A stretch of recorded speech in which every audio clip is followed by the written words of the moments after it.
el descubrimiento de la política moderna, que es la razón por la cual Gramsci está tan fascinado con Maquiavelo, ¿no? Con Maquiavelo, el pensador italiano, antes de existir Italia, por este simple hecho, porque Maquiavelo se da cuenta que el poder no viene de Dios, que el poder no viene de una relación consanguínea, que el poder de la única parte que puede venir es de la imposición de la violencia de uno sobre otro. Y como cualquier persona o cualquier grupo social eventualmente puede dominar sobre otro, cualquiera puede gobernar. Y este descubrimiento es maravilloso, digamos, porque permite a la humanidad por primera vez plantearse de manera explícita la construcción de su futuro. Antes la humanidad lo que se había hecho era limitarse a interpretar la voluntad divina, ¿no? Que era la filosofía medieval. ¿De qué se trataba la filosofía? La filosofía se trataba de, mira, tomo la Biblia y leo un párrafo y ¿qué nos quiso decir Dios? A ver, pensé, ¿qué quería decir el Pulento con esta frase? Y eso da lugar a un ejercicio, digamos, de elaboración que se le llama la escolástica, y para dónde debe ir el ser humano, qué es lo bueno y qué es lo malo. Era una simple interpretación de lo que decía Dios, qué es lo que procede, lo que no procede, etc. Entonces Maquiavelo, dice Gramsci, ¿no? Maquiavelo es quien expresa este impulso que descubre que el hecho político y que el poder es arbitrario. Hay un momento en la vida de todos ustedes en que descubren que no tienen que obedecerle al otro. Ese es un buen momento en la vida, ¿no? Que uno se da cuenta que no tiene por qué obedecer. Ojo, no es el momento en que uno hace la pataleta, ¿no? La pataleta es una interrupción de las condiciones a las cuales obedezco. No, hay un momento en que yo tengo que dejar de obedecer, en que, por lo tanto, yo soy autónomo. Bueno, y en ese momento, recién entonces, tú puedes conocer a tu padre o a tu madre como un igual. E incluso tú puedes conversar con tu padre y tu madre como un igual, ¿no? La filosofía, esto no hay que ir a Marx todavía no llegamos a Marx. La filosofía liberal, en particular la filosofía de Hannah Arendt, que es una escritora liberal de la posguerra, es muy insistente en esto siempre, en el sentido de que tú solo puedes conversar con un igual. Probablemente tú con tu padre en su condición de padre no puedas conversar, por eso es que uno no le cuenta los problemas que uno tiene, digamos, al padre, a no ser que tenga con el padre una relación entre iguales, ¿no? Y recién entonces es posible que entre una persona y otra se constituya un vínculo de igualdad sustantiva, no de hijo al padre, no de hijo a la madre, de madre al padre, etc., sino de igualdad sustantiva, del cual pueda derivarse libertad. Porque sin igualdad no puede haber libertad. Ambos siguen presos de su rol de padre o de su rol de hijo.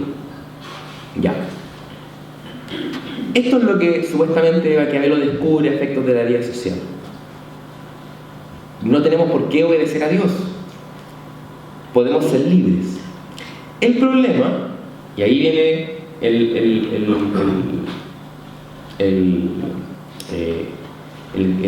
la otra cara de la libertad, ¿no? El problema es que todo orden social y toda estructura de poder siempre tiene una amenaza ante la posibilidad de ser subvertida. Ustedes son personas como todas las personas que conocen las familias. ¿Qué dice el padre?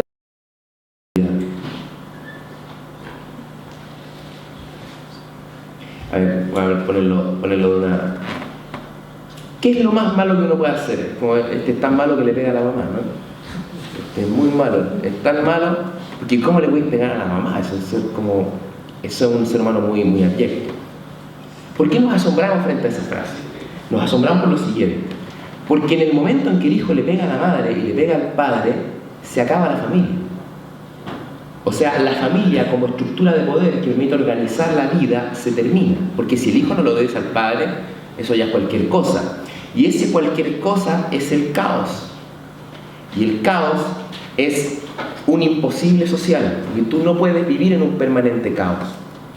Entonces, el orden quien defiende la estructura de poder siempre va a ponerse del lado, digamos, siempre va a decir lo siguiente, digamos: si a mí me desafían en cuanto a estructura de poder, lo que puede ocurrir es el caos, y el caos es el apocalipsis. El caos es el fin de la familia, el caos es etcétera, etcétera, etcétera.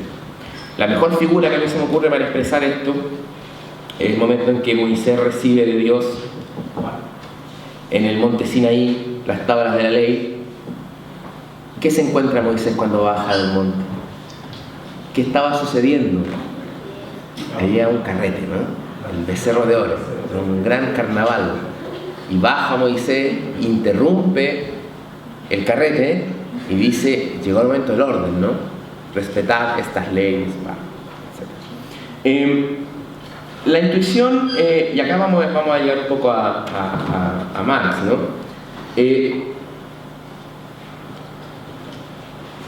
La intuición de la tradición del pensamiento político moderno, incluía acá Marx, es que quien produce el orden, o sea, el padre, quien tiene el poder, quien centraliza la violencia, quien organiza la sociedad, es consciente del carácter artificial de ese orden, porque es quien lo produce. El padre es consciente que el hijo le puede desobedecer. El padre sabe que no porque sea su hijo le tiene que hacer caso. Del mismo modo, el poder es consciente que no es natural que exista gente que mande y gente que obedezca. El poder es consciente que esa situación él la produce. Y acá este es el quiebre entre la dominación burguesa y las anteriores, ¿no? Que en las dominaciones anteriores a la burguesía, el dominado sabe que es dominado, el esclavo sabe que es esclavo, el hijo sabe que es hijo. Hoy tú eres un hijo de tal por cual, incluso está en el insulto, ¿no? El lenguaje tiene esa ductibilidad. El hijo sabe que tiene que obedecer, el esclavo sabe que tiene que obedecer, el siervo sabe que tiene que obedecer, el inquilino sabe que tiene que obedecer al patrón, sabe que es un inquilino. Lo que pasa es que el orden está naturalizado en cuanto el inquilino no piensa que puede dejar de ser inquilino, y el hijo sabe que él nunca va a dejar de ser hijo, ¿no? De hecho, ¿cuál es el momento en que el hijo deja de ser hijo? Cuando él produce su propia familia, ¿no? Pero incluso ahí sigue siendo hijo. Por eso es que esta escena de Darth Vader y Luke Skywalker, ¿no? En el Imperio Contraataca es tan constituyente, porque cuando él le dice: yo soy tu padre, él le está diciendo algo que tiene mucho peso, digamos, el hecho básico fundamental de la estructura de poder. Pero bueno, lo que hace la burguesía es que la burguesía, por primera vez en la historia, dice: somos todos iguales. Somos iguales. Y por lo tanto, lleva la dominación a disolverla en apariencia. Esto es lo complicado, porque de nuevo la política se nos esconde. O sea, voy a ponerlo así: Maquiavelo, el intelectual de la burguesía, se da cuenta: mira, el poder no viene de Dios. Luego dice: chuta, ¿de dónde viene el poder? El poder viene del pueblo, y viene la teoría de la soberanía popular. ¿Y qué hace el pueblo constituyente? Produce una constitución y produce un Estado. Y en el momento en que el pueblo le entrega a ese Estado el poder, ahí hay libertad, hay democracia, listo, resolvió el problema. Marx dice: no resolvimos nada. Simplemente cambiamos la forma de la dominación. Y por lo tanto, lo que hace Marx, y ahí sí parto de Marx, y quiero llegar a lo que sugerí, al problema de la estrategia, la táctica y todo eso, ¿no? Y eso sí corresponde al pensamiento marxista. Es que Marx se hace la siguiente pregunta, digamos: ¿por qué la burguesía hizo esto? Por una razón muy simple: porque la burguesía hace pasar una forma de dominación por otra forma de dominación. Una forma de explotación por otra forma de explotación. Marx siempre está maravillado de lo progresiva que es esta segunda forma de explotación, que es el capitalismo. O sea, entre la sociedad anterior al capitalismo y el capitalismo, Marx nunca se pierde, siempre está a favor del capitalismo. Pero él se da cuenta también que el capitalismo, por ciertas condiciones propias, está condenado, digamos, a reproducir la explotación y a profundizar la explotación del hombre por el hombre. ¿Cómo es posible imaginar entonces, se pregunta Marx, una sociedad donde sea efectiva la igualdad y la libertad? Y ahí él produce toda su teoría, explicación del capital, que acá yo no voy a reproducir. Simplemente quiero tomar un elemento. Que cuando el ser humano seguía los pasos de Dios, no podía ser libre, según la filosofía marxista, porque la sociedad estaba obligada a seguir el mandato de alguien más. Y ustedes me dicen, oye, pero ¿cómo la sociedad va a ser dirigida por Dios si Dios no existe? O por los alienígenas ancestrales, o por lo que sea, ¿no? Claro, Dios no existe, efectivamente. Dios no es que Dios baje y nos diga lo que tenemos que hacer. Lo que ocurre es que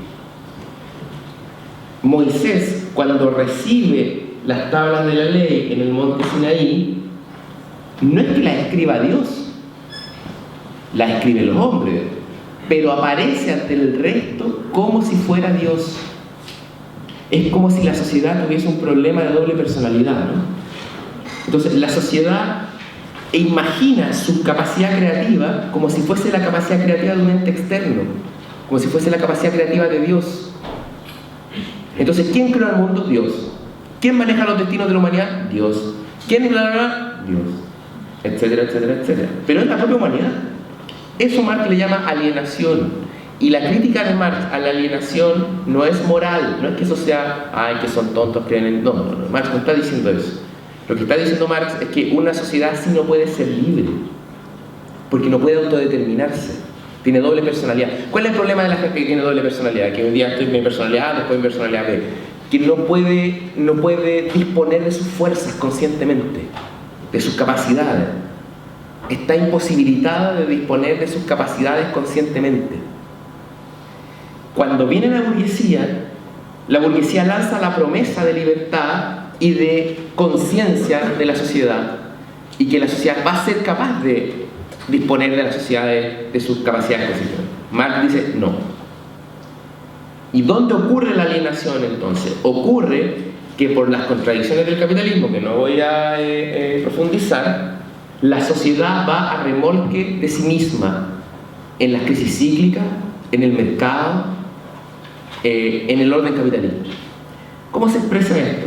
De una forma muy simple, porque todos estos problemas son simples, muchachos. A toda la gente son sencillos. Lo que pasa es que el enorme peso de la tradición liberal que nos impide verlo nos nubla la vista. Pero la sociedad hoy no es posible, no es capaz conscientemente de decidir qué energía usa, cómo aprovecha los recursos naturales, cómo hace un uso racional de los recursos hídricos, cómo controla la natalidad, cómo distribuye sus alimentos, cómo organiza el intercambio de cosas básicas en el planeta, cómo organiza la exploración del espacio, qué actividades científicas favorece, qué otras no. Y, por ejemplo, ¿por qué seguimos pegados en el petróleo? Si sabemos que existe la tecnología para hacer un montón de cosas que no son el petróleo. Lo que dice la crítica marxista, lo que va es que el capitalismo no conquista la libertad, sigue siendo un orden alienado. Entonces la promesa de libertad en el capitalismo no es real. No porque te estén pegando lumazos todo el día, te los pueden llegar a pegar, pero ese no es el punto. Es que la sociedad sigue siendo incapaz de dirigirse a sí misma. Seguimos siendo hijos. No somos nuestros propios padres, ¿no? En psicología pasa eso. En psicología llega un momento, la psicología dice que uno tiene que matar al padre, porque el padre es la personificación de los imperativos morales. El padre me dice lo que tengo que hacer. Llega un momento en que yo tengo que matarlo y por lo tanto ser capaz de producir yo mi propia orientación. si seguimos siendo dominados, si seguimos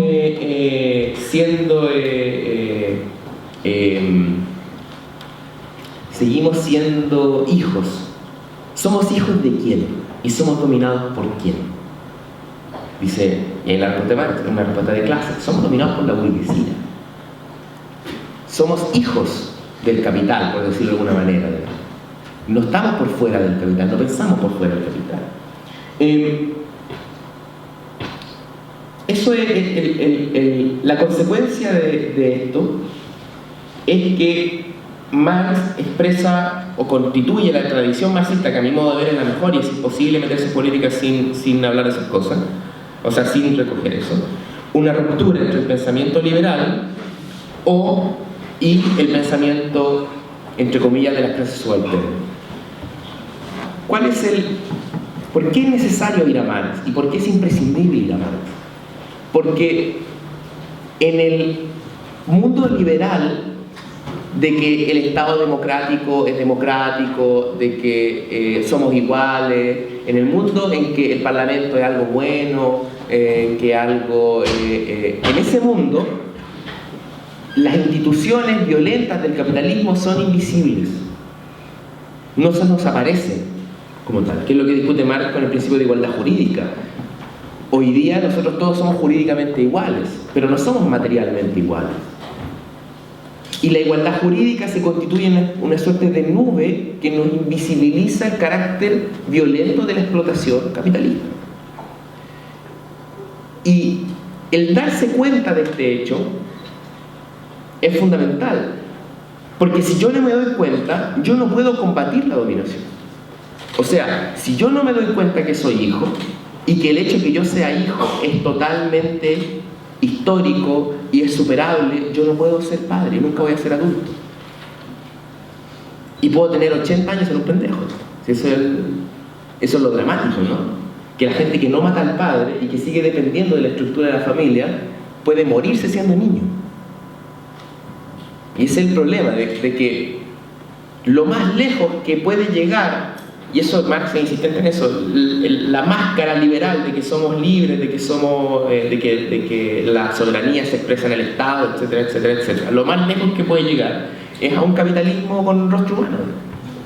Pero eso va a seguir siendo violencia, y la humanidad, si llega a ese nivel, va a seguir sin poder resolver el problema de la energía, el problema del hambre, y va a llegar, unos compañeros ahora de Nuevo 21 estuvieron en una conferencia en Alemania sobre problemas medioambientales y llegaban contando que hay un montón de discusión académica, ¿no? De que con este nivel de producción capitalista, de contaminación, probablemente en los próximos 100, 150 años la humanidad deje de existir.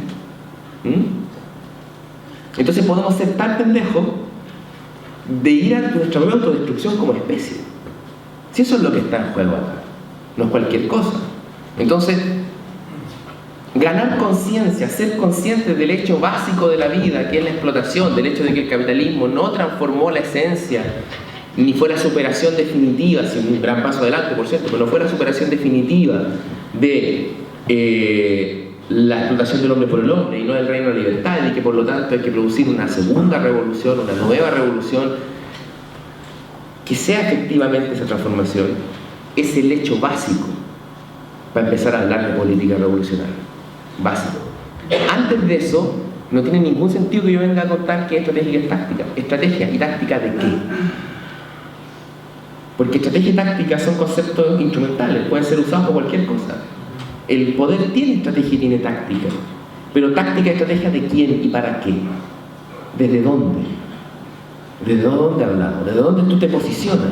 Entonces, Marx lo que te permite, la tradición marxista, es posicionarte del bando de las clases subalternas, de las clases explotadas, de la gente que en el capitalismo no le queda otra opción que entregarle su vida al enriquecimiento de otro, y que naturaliza la violencia de ese hecho, aceptando que solo puede ser feliz en su familia y en sus ratos libres, y que el grueso de su capacidad creadora, de su trabajo, de su energía, tiene que entregársela a otro. La violencia de ese hecho básico de la vida social, nosotros no la podemos naturalizar. Nosotros partimos de la conciencia de ese hecho. Tenemos que partir.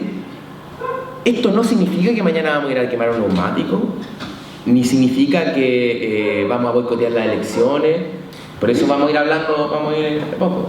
Significa que somos conscientes de ese hecho simplemente y que estamos dispuestos a decirlo públicamente. Y estamos dispuestos a aceptarlo también, estamos dispuestos a aceptarlo conscientemente.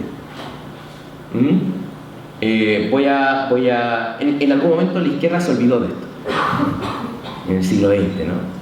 Y todo se redujo a que la democracia fuera más democrática, a que el trabajo fuera más decente, a que tuviéramos más becas en la universidad, y en algún momento nos olvidamos de este hecho básico. Y yo creo que 2011 abre la posibilidad justamente de redescubrirlo como proceso de lucha inacabado de las clases subalternas. Pero este darse cuenta no es suficiente. ¿Por qué? Porque cuando tú entras a la cancha, no solo necesitas poder ver la cancha, porque antes de esto la cancha es invisible, ¿no? Si yo no me doy cuenta que en mi condición de hijo puede acabarse, y por lo tanto me doy cuenta que mi papá es un tipo nefasto, y empiezo a buscar trabajo para darle un nuevo sustento a mi familia, para salir de la dominación del padre, arrendar otra casita, llevar a mi hermano. Si no me doy cuenta que yo puedo dejar de ser hijo, no veo ese campo de disputa.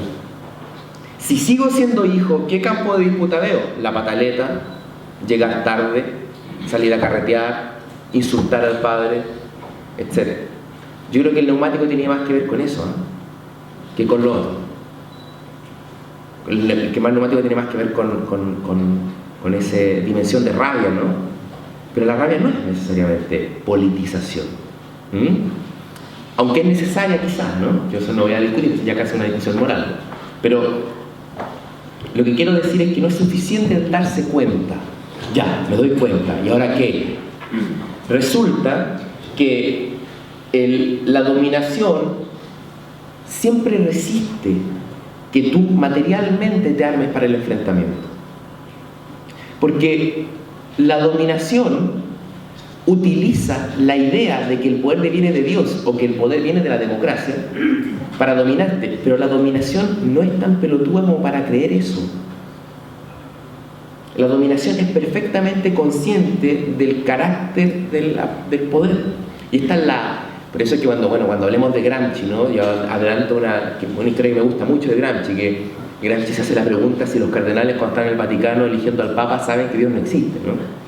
Y que supuestamente cuando eligen al Papa, porque como el Papa es el representante de Dios en la tierra, si se juntan a elegir el Papa, tienen que estar hablando con Dios, ¿no?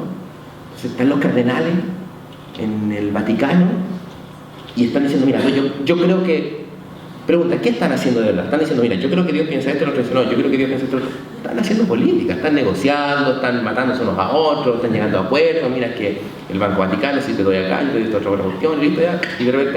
Y al resto le dicen, no, mira, es que Dios nos dijo que era Él. ¿Y cómo podemos comer? Ahí es fácil, ¿no? Todos estamos de acuerdo ya. Luego, entrevisten a un actor político sustantivo de las clases dominantes. Un gallo, siempre cuento esta historia, ¿no? Richard Nixon, presidente de Estados Unidos de los años 70, principio la primera mitad de los 70. Lean, escuchen las grabaciones de los análisis políticos de Richard Nixon y Kissinger. Kissinger es un político extraordinario, ¿no? Aparte un académico, teórico del Estado, un intelectual. Y en la discusión entre Richard Nixon y Kissinger, ¿ustedes creen que ellos pensaban que el poder viene de la democracia y que hablaban de conceptos de filosofía política y citaban a Hannah Arendt y estaban entre la discusión de Hobbes y Spinoza sobre... Estaban hablando en las categorías casi cualquier enfrentamiento, ¿no? Mira, acá trae aliate con este otro hueón, este otro hueón lo matamos, este otro hueón acá, y así hablaban, y en vez de referirse a compañeros de curso al que le hemos apegado, del que no vamos a defender, ellos hablan de países enteros, de sociedades, Entonces, el poder es muy consciente que la democracia es una ilusión. ¿O ustedes creen que Angelini piensa que en Chile hay democracia? ¿Luxig cree en la democracia? Ellos son muy conscientes Pero así como el cardenal sabe que Dios no le dijo quién tenía que ser el Papa, el párroco cree en Dios. Y cree de verdad. Entonces acá hay mucha gente que cree de verdad en la democracia liberal. Y no es que nosotros, después quiero hablar algunas cosas de la democracia, no es que nosotros estemos en contra de la democracia. Nosotros somos los únicos que nos tomamos el problema de la democracia en serio. No es simplemente como un orden abstracto de igualdad abstracta, sino el problema de la democracia real, de la democracia en la casa, como decía la feminista en los años 80. El problema de una relación democrática no solo para saber qué vamos a hacer con la energía, una relación democrática con los niños. Y estoy diciendo niños, no estoy diciendo hijos. El problema de una relación democrática con quien tú amas. Porque etcétera. Nosotros nos tomamos el problema de la democracia muy en serio. Pero hay gente que piensa que este límite de la democracia, que es el Estado democrático, burgués, capitalista, etcétera, etcétera, etcétera, es todo lo que hay. Y lo cree de verdad.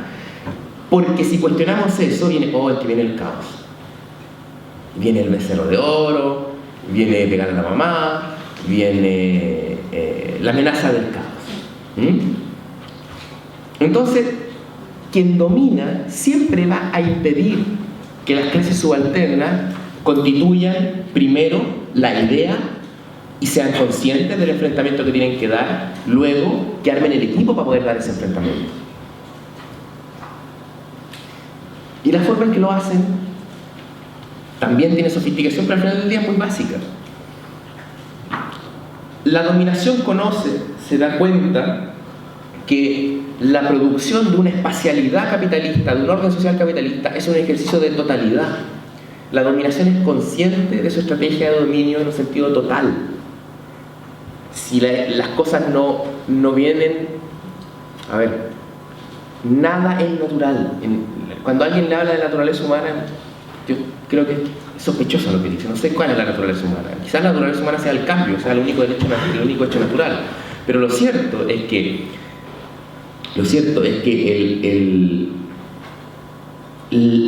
el orden social es producido. Por lo tanto, quien domina, ¿por qué es consciente que el poder es secular, es práctico? Porque él tiene que producir el orden. El orden no es espontáneo. Todo padre de familia sabe que el orden no es espontáneo. El orden debe producirse. La autoridad del hijo debe producirse.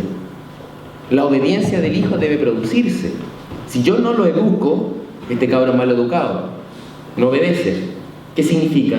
Que el papá no lo produjo bien, no lo sabe criar.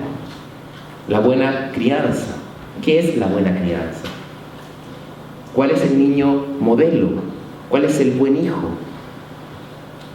El que es obediente. Si se fijan cómo nos enseñan de pendejo no ser rebelde, ¿no? A ser obediente, a tener una disposición a favor de la autoridad. Entonces, como la autoridad sabe que ellos tienen que producir el orden, son muy conscientes de que tienen que evitar la posibilidad de que el otro equipo entre a la cancha. Ahora ya, me cambio de bando, salgo del campo dominante y me voy al subalterno. El campo subalterno está unificado por el orden. O sea, el campo subalterno, su unidad, su constitución, que es lo que Marx habla de la clase en sí, está constituido por el orden. ¿Qué es lo que vincula a un hermano con otro hermano? El padre. El tercer término de la ecuación. Oye hermano, si yo te digo, oye hermano, ¿qué tenemos en común? El padre. Si yo me relaciono con él directamente, no como hermano, sino de otra manera, yo puedo eliminar al padre. Pero mi condición de igual con él, con mi hermano, depende de nuestra condición subalterna de ambos respecto al padre. Eso pasa con el campo dominado. El campo dominado solo se unifica en virtud del padre. ¿Nos queda 10 minutos? Sí. Ya, chuta, no he hablado nada, te dije nada.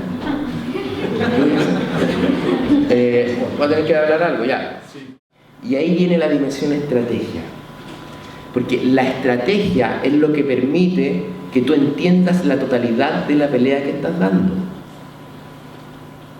Cuando uno es un gran teórico político en la vida concreta.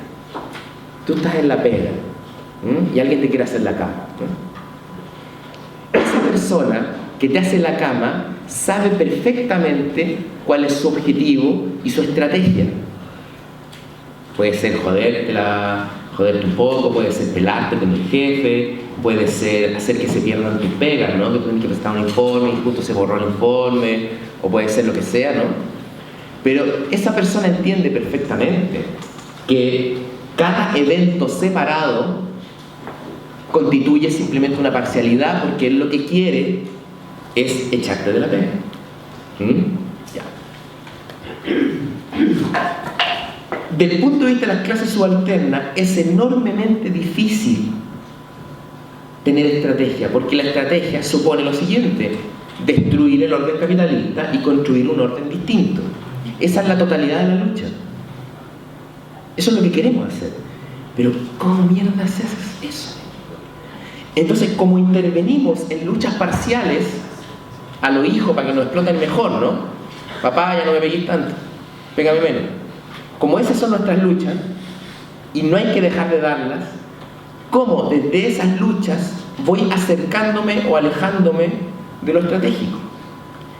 El problema de la izquierda en el siglo XX es que confundió totalmente el problema. Puedo decirlo, lo voy a decir ramplonamente, ¿no? La izquierda en el siglo XIX y el siglo XX, sobre todo en el siglo XX, fue engullida por el pensamiento liberal. Fue aculturada por el pensamiento liberal. Entonces, las dimensiones de estrategia y de táctica cambiaron. Y la dimensión de estrategia se confundió con el programa que íbamos a aplicar en el Estado una vez que llegáramos al Estado. Y la táctica se transformó en las alianzas o los acuerdos que llegábamos para llegar al Estado. Entonces, si era vía las armas, si era vía los votos, era irrelevante. El punto era llegar al Estado y aplicar el programa. Entonces, lo estratégico era el programa y lo táctico era la vía, digamos. Si era las armas, si era la... Toda esa forma de plantear el problema está equivocado. Y en mi modo de ver, la izquierda revolucionaria en Chile fue consciente de eso.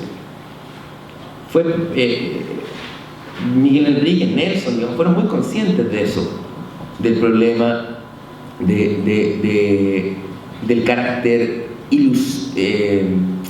quiero decirlo bien, digamos, de que el problema no está en las armas o en los votos en sí mismo, ¿no? Ya. ¿Cómo plantear bien el problema? ¿Cómo nosotros pensamos que debe replantearse el problema? Hay que recuperar a Marx y a Lenin para plantear bien este asunto. Yo creo que los conceptos clave para entender estrategia y táctica es totalidad y parcialidad. Estrategia no es un momento posterior al que vamos a llegar, no es la meta. La estrategia es la totalidad del enfrentamiento. O sea, esto significa que voy a hacer esta figura. Estrategia es la guerra, en el sentido del enfrentamiento en general. El enfrentamiento, por decirlo de alguna forma, entre sociedad y capital. Lo voy a decir así, entre sociedad y capital. Sociedad en el sentido de socialización, cooperación del trabajo, solidaridad, digamos, entre sociedad y capital como privatización, como orden de la explotación. Lo que sugiere la tradición leninista es que en cada batalla de la sociedad contra el capital yo me juego una parte de la totalidad, pero también me juego elementos accesorios, o si quieren ver, parciales. Lo voy a decir de este punto de vista, digamos. Si yo llego a un enfrentamiento concreto con una idea clara sobre el enfrentamiento general, ¿de qué me sirve? De nada, porque el enfrentamiento es concreto. Tiene sus propios lenguajes. La batalla del 2011 es una batalla concreta. Tiene sus propios lenguajes, sus propios códigos.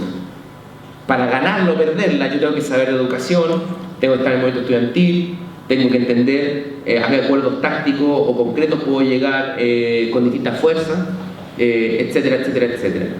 Pero sería tonto pensar que allí, al mismo tiempo que ocurre una movilización estudiantil, no hay también una batalla entre la sociedad y el capital.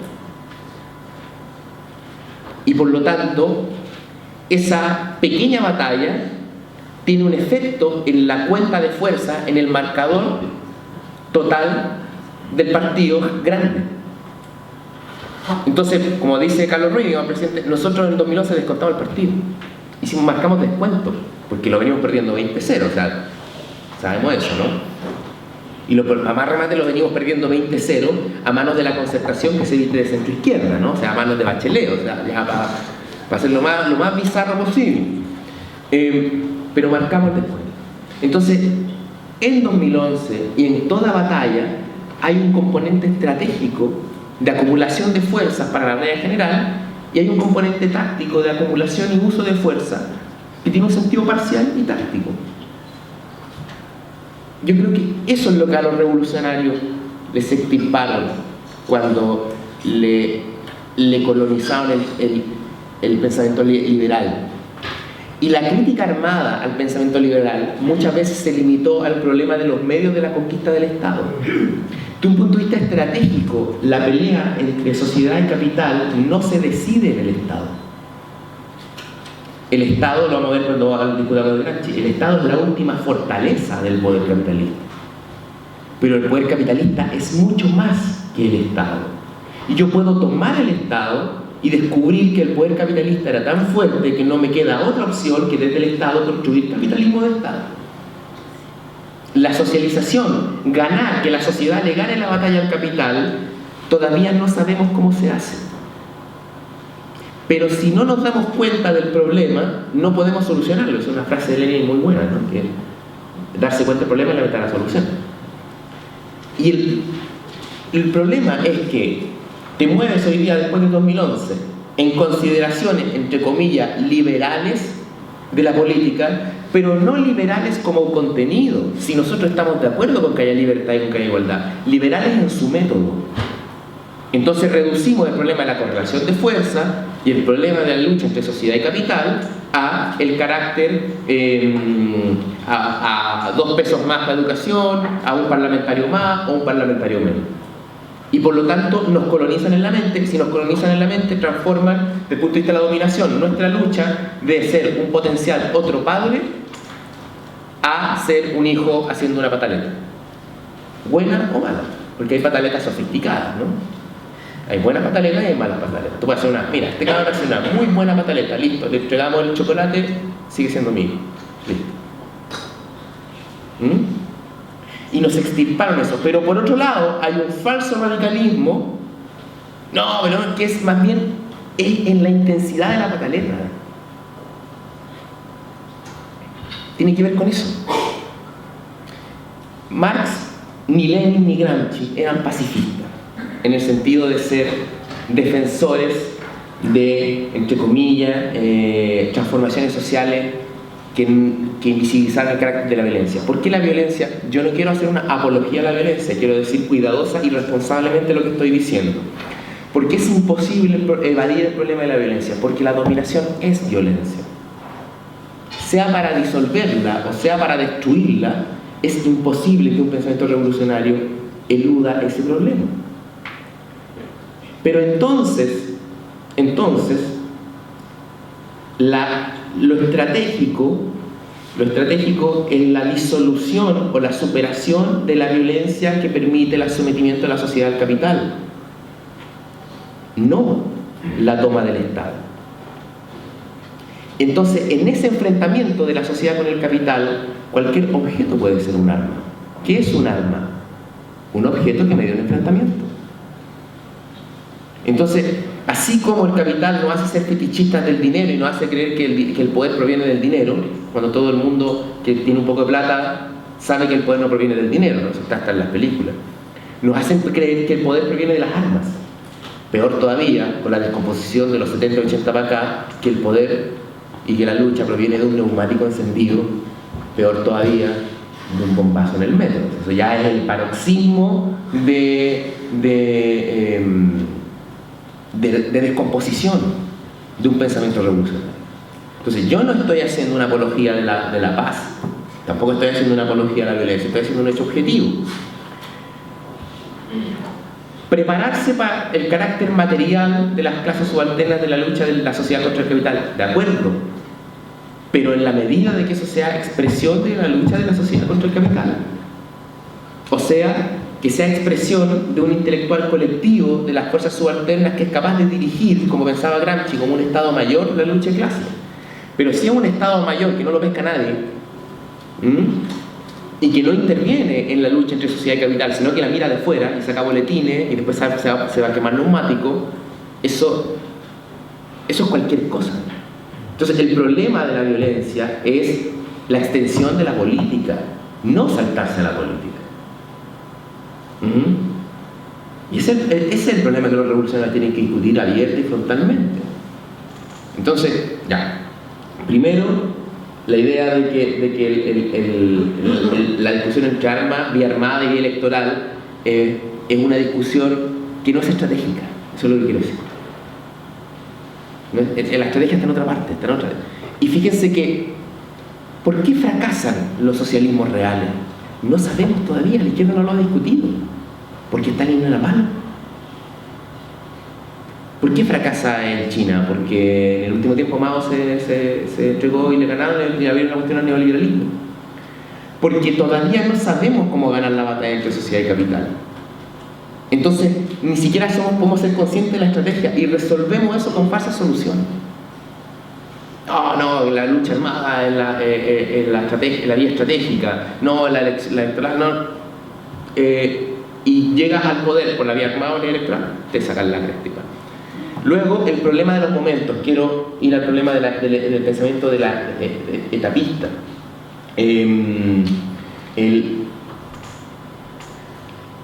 La idea de poner, que es la elaboración comunista, ¿no? La idea de poner la estrategia delante y decir, ahora tenemos que hacer esto, y la estrategia en algún momento vendrá, el momento del socialismo, es desconocer que en cada batalla se juega la estrategia también. O sea, yo no puedo ser pura táctica al presente y estrategia al futuro. O sea, lo voy a decir en un sentido positivo, digo. No es que 2011 sea una preparación para, a lo mejor el año 2550, dar una lucha anticapitalista. Entonces ahora tenemos que limitarnos a, como pasó el otro día, que hubo una discusión en la Cámara y Gabriel defendió que los arriendos de los colegios son lucro y otros se guardaron silencio y Eizaguirre dijo que los arriendos no eran lucro. Yo no puedo limitarme a decir, mira, la batalla del 2011 es para regular un poquito el lucro, o es para acabar con el lucro, o para eso. Lo que estoy tratando de plantear es que hoy hay un componente anticapitalista en la lucha, y ese componente anticapitalista en la lucha es estratégico. Y lo demás es táctico, porque ayuda a esa acumulación de fuerza estratégica. ¿Cuál es el componente anticapitalista en la lucha? ¿Cuál es el componente parcial en la lucha? Debatámoslo. Pero yo no me compro que alguien me diga, mira, es que sabes que no están las condiciones para una lucha anticapitalista, entonces algún momento va a llegar. Entonces primero la revolución democrático burguesa, después no sé qué, y en 300 años más a lo mejor nos preocupamos por el problema del capitalismo. Eso es sacarse el pie.